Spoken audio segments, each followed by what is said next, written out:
En réalité, nous n'avons pas la certitude que tout ce que nous transmettons constitue un faux témoignage. C'est d'ailleurs pour ça qu'il faut le soumettre à l'appréciation C'est bien le du procureur parquet. qui en décidera. C'est le parquet qui en décide. Nous avons un certain nombre de propos qui sont contradictoires. Qui nous a dit la vérité? Qui ne nous l'a pas dit? Et est-ce que celui qui ne nous a pas dit la vérité savait qu'il ne nous disait pas la vérité? Les choses sont un peu plus complexes, c'est-à-dire qu'on peut parfaitement retenir une information tout simplement parce qu'on ne l'avait pas.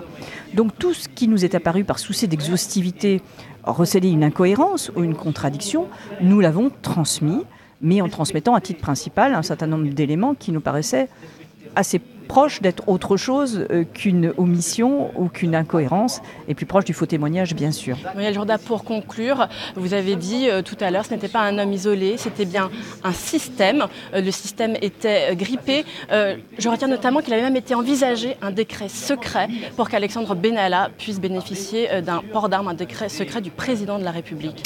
Alors, ça avait été envisagé par M. Benalla lui-même, qui, lorsqu'il avait demandé un port d'armes, car c'est une demande qu'il faisait de façon récurrente au moins depuis 2012, puisque c'est la première trace que nous en avons, eh bien, il avait envisagé deux moyens légaux qui existent, plus ce décret du président de la République, donc il pensait qu'il pouvait ne pas être publié au journal officiel. Je dois à la vérité de dire que ça n'a jamais été retenu par l'Élysée.